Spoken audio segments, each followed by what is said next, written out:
नमस्ते, सत श्री अकाल। कैसे हैं आप लोग? उम्मीद करती हूँ ठीक होंगे, खुश होंगे। मैं हूँ अज़ीज़ अली और मेरे साथ हैं तारिक न्याज़ी। अस्सलाम वालेकुम, नमस्ते, सत श्री अकाल। उम्मीद करता हूँ ठीक होंगे, खुश होंगे। दोस्तों जहाँ रहें खुश रहें, माँ बाप का ख्याल रखें। आज की हमारी वीडियो है बहुत ही इंटरेस्टिंग, जम्मू एंड कश्मीर से रिलेटेड। सो स्टार्ट करते हैं अपनी वीडियो को। Let's start. ओके गाइस, तो वीडियो का टाइटल है जम्मू एंड कश्मीर पीएम मोदी हिंदी।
मिल रहे हैं, इन मकानों के काम मिल रहे हैं, बैक टू विलेज के जो है वो काम मिल रहे हैं, जगह जगह काम जो है वो लगे हुए हैं। लोग बेरोज़गार नहीं है, रोज़गार मिल रहा है। मेरा नाम बाबू खान है।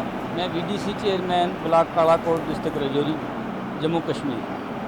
तो सर मैं गवर्नमेंट का बहुत बड़ा मशकूर हूँ और ख़ासकर गवर्नमेंट में भी हज़ारों आदमी हैं, मगर एक ही इंसान कि जो प्रधानमंत्री नरेंद्र भाई मोदी, इसका बहुत मैं मशकूर हूँ कि इसने जहाँ पर कोई स्कीम का नाम नहीं था वहाँ तक स्कीम पहुँचा दी। पीर पंजाल से लेकर इसने कन्याकुमारी तक जो भी गरीब था जहाँ जहाँ, और गरीबों के दिल में ये बस किया। इसने गरीबों की पूरी मदद जो है, जैसे आप देख रहे हैं PMAY के, और कैसे कैसे मकान, और इन लोगों के रहने के लिए ये टेंट थे।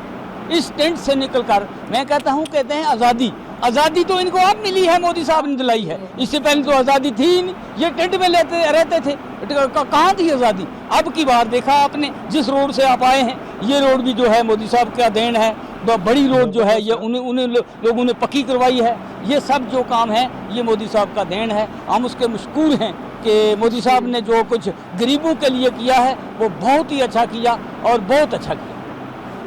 खोली जाए ताकि इन लोगों का नाम जो है वो सर्वे लिस्ट में आए। जो लोग रह गए हैं मकान बनाने के लिए, उनको भी मदद मिली जाए, उनका भी नाम सर्वे लिस्ट में आए, ताकि ये सारे के सारे लोग शाना बशाना बैठें और कि मोदी साहब का गीत गाते रहें। जी बिल्कुल, ये तो जैसा कि हर आपकी डायरेक्शन से जो गवर्नमेंट का एक मोटिव है कि लोगों को जो है वो जो भी गवर्नमेंट की स्कीम जो आती हैं लोगों तक प्रॉपर्ली पहुँचें, लोग उनका बेनिफिट ले सकें। और जो भी माननीय प्राइम मिनिस्टर जी का सपना है आत्मनिर्भर भारत का, तो उसको सच करने के लिए हम भी पूरी कोशिश, एडमिनिस्ट्रेशन भी पूरी कोशिश कर रहा है कि उन स्कीमों को प्रॉपर्ली इम्प्लीमेंट किया जाए, ताकि लोग जो है वो सेल्फ डिपेंडेंट हो जाएं इन स्कीमों का बेनिफिट लेके, और यहाँ की जो है डेवलपमेंट प्रॉपर तरीके से हो जाए। बिल्कुल सर, जैसा कि आप जानते हैं कि कालाकोट सब डिवीजन 2 ब्लॉक हैं, कालाकोट और मोगला, और दोनों ही पसमानदा ब्लॉक से हैं। काफ़ी फारफ्लंग एरिया है और कालाकोट इसमें जो भी गवर्नमेंट्स की स्कीम्स हैं उनको प्रॉपर्ली इम्प्लीमेंट किया जा रहा है, ताकि लोगों को किसी न किसी तरह से राहत मिल जाए। जैसा कि आपने कहा रूरल डेवलपमेंट का, तो जैसा कि जो भी हाउसलेस लोग थे उनको जो है सरकार की तरफ से जो है PMAY में इमदाद दी जा रही है। लगभग 2200 घर जो है वो यहाँ बनने थे, उसमें से 700 जो कंप्लीट हो चुके हैं, और बाकी जो है डिफरेंट स्टेजेस हैं। किसी को एक इंस्टॉलमेंट मिले, किसी को दो, कई 4 इंस्टॉलमेंट स्लैब में बड़ी बात अभी तक पहुँच चुके हैं। और इस स्कीम के तहत जो है वो सरकार की तरफ से 1,30,000 रुपये जो है वो कैश के तौर पर उनके अकाउंट में डाला जाता है। 20,000 की लेबर उनको दी जाती है, ताकि हर जो इंसान है उसके पास रहने के लिए अच्छा है। मोदी सरकार जब से आई है तो हमने अच्छा ही देखा है, अच्छा ही किया है। जहाँ पे सड़क नहीं थी सड़क मिली, ये देखा हमारी ज़मीन में, ये ज़मीन कई साल 40 साल हो गए हैं इस ज़मीन को। ये बिल्कुल पानी से इसमें कोई फसल नहीं होता था, पानी इसको बह कर ले जाता था। तो आप इतना अच्छा ये काम दे दिया हमें, 2-3 लाख था तो ये बना रहे हैं, तो मकान भी अच्छे दे दिए। 70 साल हो गए, यहाँ पे एमएलए भी आते रहे, मिनिस्टर बड़े बड़े भी आते रहे, आते और जाते रहे, उन्हें किया कुछ नहीं। आते और जाते तो हमारे लिए तो किया नहीं और बाकी लोगों के लिए भी कुछ नहीं किया। उस वक्त बहुत ही खस्ता हाली थी हम, क्योंकि कई बार ये जो लकड़ बाल के हमारी माएँ बहनें वो चरखा काटती थी, बिजली नहीं थी, पानी नहीं था। आज हर जगह ये सड़कों में पानी की लहरें बिछाई गई हैं, हर घर नलका पहुँचा, बिजली भी पहुँची, हर जगह बिजली पहुँची।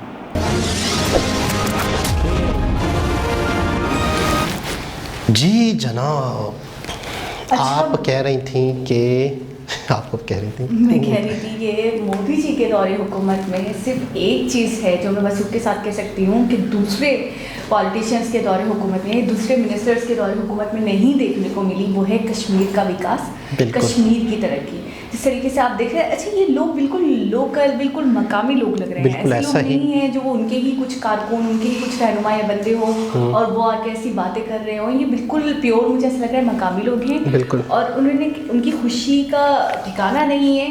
जो लोग इतने सालों से टेंट में अपनी ज़िंदगी गुजार रहे थे, 70-80 साल से, और अब जाके उन्हें ऐसे मतलब इस तरीके से पक्के घर नसीब हुए हैं, तो उनकी खुशी क्या होगी, बिल्कुल अनमोल होगी, बिल्कुल प्राइसलेस होगी। तो एक अलग ही खुशी, एक अलग ही मुसरत उनके चेहरे से आया हो रही है। और दूसरी बात ये है कि वहाँ पे एक ऐसा, हम ये कह सकते हैं कि कश्मीर एक ऐसा खित्ता बन चुका था जहाँ पे बेसिक नीड्स की जो चीज़ें हैं वो भी नहीं थी, मुयसर नहीं थी। और जैसे कि पानी हो गया, जैसे कि गैस हो गई, जैसे कि इलेक्ट्रिसिटी की तो हमने पूरी प्योर वीडियो देखी थी एक अलग से। प्योर वीडियो से क्या मुराद? यानी कि बिल्कुल इलेक्ट्रिसिटी पे ही थी वो, और उसमें खालिस्तान यही बताया गया था कि इलेक्ट्रिसिटी किस तरीके से आई, किस तरीके से विकास हुआ, किस तरीके से काविशें इसमें हम डाली गई, कितनी एफर्ट्स डाली गई, क्योंकि ये बहुत आसान नहीं था, बहुत मुश्किल था, लेकिन उसके बावजूद भी करके दिखाया गया। तो इलेक्ट्रिसिटी ना हो जिस जगह पे, पानी की सहूलत ना हो जिस जगह पे, गैस की सहूलत ना हो जिस जगह पे, मकानात ना हो, लोग टेंटों में रह रहे हों, और उसके बाद अगर ऐसा विकास देखने को मिलता है तो यकीनन मतलब देखने वाले को भी खुशी होती है दिल से। अच्छा, मैंने एक चीज़ नोट की है कि जो भी गवर्नमेंट किसी भी देश की हो, ज़्यादातर उन इलाकों में तरक्याती काम करती है जहाँ पे दिखता है, जैसे दिल्ली, मुंबई, जहाँ पे पब्लिक ज़्यादा है, जहाँ पे शो ऑफ होता है। उसकी वजह क्या है? ताकि नेक्स्ट इलेक्शन होते हैं या वोट बैंक वही होता है, ठीक है ना, वोट बैंक होता है और पब्लिक को पता चलता है बड़े काम हुए। इस तरह पहाड़ी इलाकों में अगर आप कुछ डेवलपमेंट करते हैं तो एक तरह से जंगल में मोर नाचा किसने देखा वाली बात। तो ये मैं कहता हूँ बहुत बड़ी ईमानदारी है बीजेपी गवर्नमेंट की कि वो कश्मीर को लेके या इस तरह से बहुत सारे, आपको पता है एक हमने देखा था वो वो थे जजीरे थे, अंडोमान निकोबार, इस तरह से कोई नाम थे, अंडोमान निकोबार, उन इलाकों में भी इंटरनेट की सहूलत, उन इलाकों में भी तरक्याती कामों के मतलब है कि कोशिश की जा रही थी, जबकि वो तो कट जाते हैं। अच्छा, कश्मीर भी कटा हुआ है। कश्मीर किस तरह कटता है? कश्मीर पहाड़ी इलाके होने की वजह से ज़्यादातर कटता है और मुश्किलात होती हैं सामान ले जाने में, तरक्याती काम करने में, बिजली ले जाने में। हमने दो बड़े प्रोजेक्ट्स के बारे में तो सुन लिया था कश्मीर में। एक हो गया इमार ट्रेडर्स का मॉल वाला प्रोजेक्ट, और एक हमने सबसे बड़ा लॉन्गेस्ट ब्रिज चनाब, है ना। तो ये दो प्रोजेक्ट के बारे में तो मैंने सुना था, तो इसी से मुझे आइडिया हो गया था कि मोदी का, और इलेक्ट्रिसिटी तो चलिए एक सहूलत थी ना, प्रोजेक्ट्स की बात कर रही हूँ कि इतना बड़ा प्रोजेक्ट जो मतलब बाहर के लोग आ रहे हैं और आकर काम कर रहे हैं कश्मीर में। अच्छा, वो जब भी आएंगे ना, वो जब भी आएंगे जब रास्ते होंगे, बिजली होगी, जब दो चीज़ें मेन चीज़ें ही नहीं होंगी, बिजली नहीं होगी और रास्ते नहीं होंगे तो तरक्की नहीं होती। तो मैं बड़ा हैरान हूँ कि बीजेपी की गवर्नमेंट ने कश्मीर में भी काम किया है, वहाँ के लोगों के भी, और अक्सर ये देखा जाता है कि दूर दराज के इलाकों वाले लोग कट जाते हैं, तरक्की नहीं कर पाते। शहरों में जितनी तेज़ी से तरक्की होती है ना, तो इन इलाकों में इतनी तेज़ी से तरक्की नहीं होती, बल्कि पस्ती की तरफ जाते हैं। बिल्कुल ऐसा ही है। और यहाँ के लोग ज़्यादातर जो है ना, कश्मीर या इस तरह के जो गाँव देहात के जो इलाके होते हैं, पहाड़ी इलाके होते हैं, मैंने अक्सर नोट किया खूबसूरत तो होते हैं, लोग वहाँ पे विज़िट तो करना चाहेंगे, हफ्ते 10 दिन के लिए, महीने के लिए, टूरिज़्म तो होगी, लेकिन इसके अलावा दूसरे तरक्याती काम नहीं हो पा रहे होते हैं। तो अक्सर मैंने देखा है कि इन इलाकों के लोग फैमिली का 1 से 2 बंदा शहरों में जाके काम करते हैं, इसी इलाके का 1-2 बंदा फॉरेन कंट्रीज़ में जाके काम कर रहा होता है, तो वो पूरी अपनी फैमिली को बिल्कुल ऐसा ही है।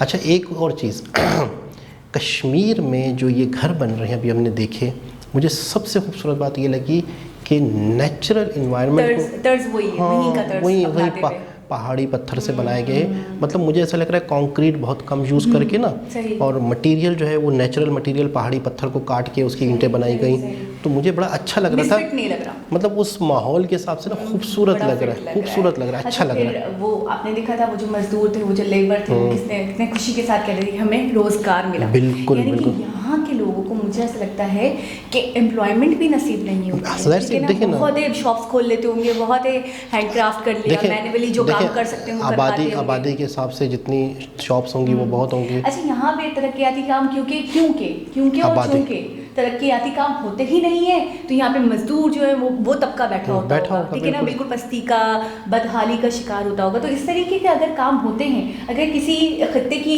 प्रोग्रेस के लिए आप काम करते हो, उसकी डेवलपमेंट के लिए काम करते हो, बड़े बड़े प्रोजेक्ट्स वहाँ पे लॉन्च करते हो, तो मेरे हिसाब से जो छोटे से छोटा मजदूर भी है ना, उस तक का फ़ायदा होता है, उस तक को रोज़गार मिलता है, उससे मुंसलिक होकर, और फिर वो आगे बढ़ता है और वो भी खुशहाली का शिकार होता है, वो अपनी बदहाली, अपनी पस्ती से निकल पाता है। तो हम बहुत सारे पहलुओं पे नज़र नहीं डाल पाते। हम ये देखते हैं, चलेंगे कि एक प्रोजेक्ट हो रहा है, इमार ट्रेडर्स आ रहा है और प्रोजेक्ट बना रहा है या कर रहा है, कोई मॉल बना रहा है, ठीक है, या फिर ब्रिज बना, बस हम ये देखते हैं कि हाँ ब्रिज बना, बड़ी बात है, कम्युनिकेशन हो गई, कनेक्टिविटी बढ़ गई, लेकिन हम ये नहीं देखते कि इस ब्रिज के बनने में मजदूरों ने काम किया, इस ब्रिज के बनने में कितने लोगों का फ़ायदा हुआ, कितने घरों के चूल्हे जले, बिल्कुल एक चेन चलती है छोटी सी।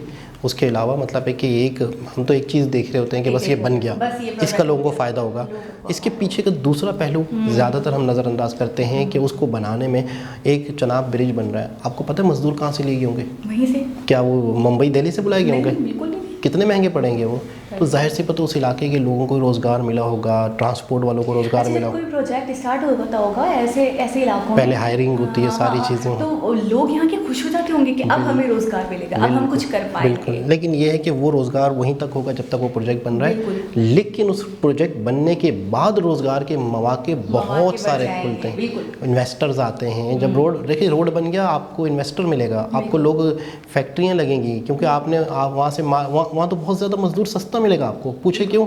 आबादी तो है, कारखाने नहीं हैं, डेवलपमेंट के काम नहीं हैं। तो खैर वाकई एक बहुत ही ज़बरदस्त वीडियो, बहुत ही आला, बहुत ही बड़ी डेवलपमेंट, और दोबारा किसी और वीडियो से आपसे मुलाकात होगी। जब तक के लिए अल्लाह हाफिज़।